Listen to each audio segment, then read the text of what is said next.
Hello बच्चों, welcome back to Balaji coaching classes. आपके अपने चैनल बालाजी कोचिंग क्लासेस में आपका स्वागत है। तो बच्चों, हम देख रहे थे class 10 chapter first chemical reaction and equation, जिसमें हम लोगों ने कई सारी रिएक्शन पढ़ ली हैं। लगभग हमने सारी रिएक्शनों को कंप्लीट कर लिया है। तो आगे कुछ और रिएक्शन जो हमारी बची हुई हैं उनको कंप्लीट करते हैं। तो आइए स्टार्ट करते हैं। तो देखिए, सबसे पहले हम बता दें आपको, हम देख रहे हैं एक रिएक्शन जिसका नाम है हमारे पास एक्जोथर्मिक रिएक्शन। रिएक्शन का नाम क्या है हमारे पास? Exothermic reaction. रिएक्शन का नाम क्या है? Exothermic reaction. एक्जोथर्मिक रिएक्शन की बात करते हैं तो ये दो वर्ड से मिलकर बनी हुई है, एक्जो और थर्मिक। किससे बनी है हमारे पास? एक्जो और थर्मिक। तो एक्जो का मतलब होता है निकलना, एक्जो मतलब क्या होता है? निकलना। थर्मिक मतलब क्या होता है? हीट। तो ऐसी रिएक्शन जिसमें प्रोडक्ट के रूप में हीट निकलती है उसको एक्जोथर्मिक रिएक्शन बोला जाता है। तो आइए देख लेते हैं। An exothermic reaction is a chemical reaction. Exothermic जो रिएक्शन होती है हमारे पास वो ऐसी केमिकल रिएक्शन होती है that releases energy by the light और हीट, जो क्या करती है? एनर्जी को रिलीज करती है। किसको रिलीज करती है? एनर्जी को रिलीज करती है। किस किस से? लाइट और हीट के फॉर्म में रिलीज करती है। It is the opposite of an the endothermic reaction. ये किसके अपोजिट होती है? एंडोथर्मिक रिएक्शन के अपोजिट होती है।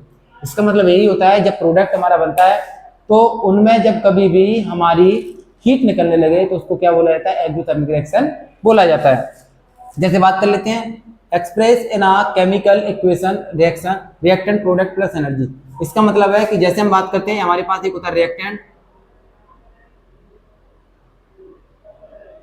से हमने क्या बना? प्रोडक्ट तो हमारा बना, प्लस हमारे पास हीट भी बनी। जब कभी भी रिएक्टेंट से प्रोडक्ट और हीट हमारी बनती है तो उसको क्या बोला जाता है? उस रिएक्शन को बोला जाता है हमारे पास क्या? हमारे पास उसको बोला जाता है एक्जोथर्मिक रिएक्शन। ऐसी रिएक्शन जिसमें रिएक्टेंट से हमारे पास प्रोडक्ट और हीट बनती है उसको एक्जोथर्मिक रिएक्शन बोला जाता है। क्या बोला जाता है? एक्जोथर्मिक रिएक्शन उसको बोला जाता है। अब यदि आगे देखें हम लोग, तो आगे हम इसमें देख रहे हैं, एग्जाम्पल देख सकते हैं। हमारे पास क्या देखने को मिला? हमारे पास हम देखते हैं कि हमारे पास आयरन है, आयरन को ऑक्सीजन का रिएक्शन कराते हैं तो आयरन ऑक्साइड और हमारे पास क्या बन जाती है? हीट हमें देखने को मिलती है। एग्जाम्पल दूसरा बोल सकते हैं, मेकिंग ऑफ आइस क्यूब। हम जब आइस क्यूब को बनाते हैं उस टाइम पे भी हमें हीट निकलती है। Mixing of the sodium sulphide ions. जब मिक्सिंग करते हैं सोडियम सल्फाइड आयन की तो वहां भी हमें क्या देखने को मिलती है? हीट हमारी निकलती है, हमको नजर आती है। तो ऐसी रिएक्शन को हमारे पास क्या बोला जाता है? एक्जोथर्मिक रिएक्शन बोला जाता है। क्या बोला जाता है? एक्जोथर्मिक रिएक्शन बोला जाता है। आप इसको इस तरीके से मतलब समझ सकते हो, जब हमारे पास कोई कोयल को हम जलाते हैं, कोयले को हम जलाते हैं तो वहां से हमारे पास क्या निकलता है? हीट निकलती है, उसी को हम एक्जोथर्मिक रिएक्शन बोलते हैं। नेक्स्ट बात करते हैं एंडोथर्मिक रिएक्शन। हमारे पास क्या देखने को मिल रही है? एंडोथर्मिक रिएक्शन ऐसी रिएक्शन जिसको कंप्लीट करने के लिए कभी भी हमें हीट की रिक्वायरमेंट होती है, उसको क्या बोला जाता है हमारे पास? Endothermic reaction.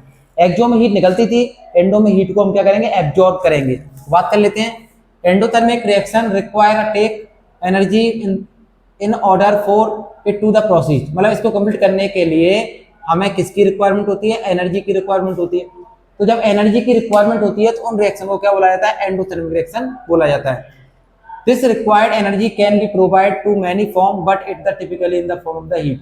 जब हम अलग अलग तरीके से एनर्जी की हमें रिक्वायरमेंट होती है, लेकिन वास्तव में हम क्या करते हैं? हीट के फॉर्म में इसको लेते हैं। जैसे हम बात करते हैं, एक हमारा एग्जाम्पल होता है फोटोसिंथेसिस। जब कभी भी हमारे पास फोटोसिंथेसिस या प्रकाश संश्लेषण की बात करते हैं तो यहाँ हम क्या देखते हैं? यहाँ हम ये देखते हैं कि हमारे पास हमारी क्या निकलती है? हमारी यहाँ पर हम देखते हैं कि हमारे पास हीट की रिक्वायरमेंट होती है। जब कभी भी हम फोटोसिंथेसिस करते हैं जिसमें हम देखते हैं कि पेड़ पौधे अपना खाना बनाते हैं, उसमें हमें किसकी? सनलाइट की रिक्वायरमेंट होती है। दूसरा, मेल्टिंग ऑफ आइस। यदि हमें बर्फ को गलाना है या बर्फ हमारी मेल्ट होती है तो उसके लिए हमें किसकी रिक्वायरमेंट होती है? उसके लिए भी हमें किसकी रिक्वायरमेंट होती है? हमारे हीट की। NH4Cl प्लस H2 कराएंगे तो यहाँ भी हमें हीट की रिक्वायरमेंट होगी। और साथ में हम क्या देखेंगे? हमारे पास ये कंप्लीट होगी और हमारे पास जो प्रोडक्ट बनेगा वो हीट के फॉर्म में हमें प्रोडक्ट देखने को मिलेगा। चलो आइए आगे देखते हैं। ये हमारे पास थी एंडोथर्मिक एक्सोथर्मिक रिएक्शन।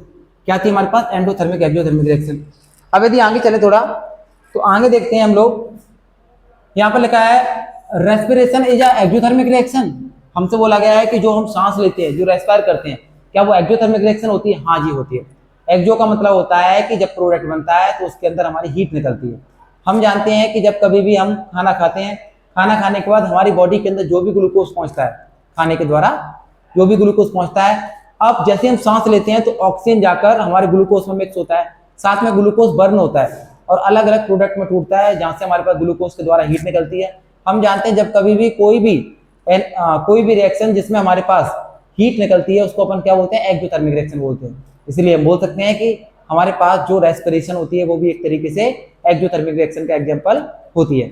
जैसे हम देखें अभी हम सांस ले रहे हैं, ठंडी हवा हमारी नाक के अंदर जा रही है, बट हम क्या देखते हैं थोड़ी देर बाद जैसे हम सांस को बाहर करते हैं तो हम क्या देखते हैं कि हमारे नाक के द्वारा गर्म गर्म हवा आती है। गर्म हवा आने का कारण है कि हमारी बॉडी के अंदर ग्लूकोज का बर्न होना।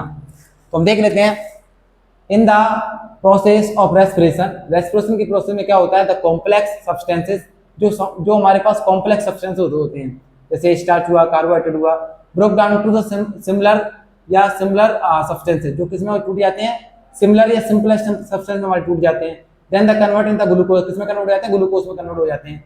इन the whole the process energy is release, इस पूरी प्रक्रिया में हमारी एनर्जी निकलती है। We know that a reaction in which heat is release, ऐसी रिएक्शन जिसमें हीट निकलती है उसको क्या बोला जाता है, एक्सोथर्मिक रिएक्शन बोला जाता है। तो इस प्रकार हम बोल सकते हैं कि हमारी रेस्पिरेशन क्या होती है, हमारे पास एक्सोथर्मिक रिएक्शन होती है। मोस्ट इंपोर्टेंट क्वेश्चन है जो हमारे एग्जाम में आने लायक है। तो अभी तक हमने क्या देखा, एक्सोथर्मिक एंडोथर्मिक रिएक्शन देखी, और हमने क्या देखा, रेस्पिरेशन हमारी एक्सोथर्मिक रिएक्शन होती है, इसके बारे में हमने देखा। ये हमारा था चैप्टर फर्स्ट का लेक्चर नंबर 2। तो इसी तरह प्यार बनाते रहें और आगे चैनल को सब्सक्राइब कर लें। आपके लिए वीडियो, मैथ की वीडियो, साइंस की वीडियो, सारी वीडियो यहीं प्रोवाइड होंगी। बहुत बहुत धन्यवाद। इसी तरह चैनल पर बने रहें।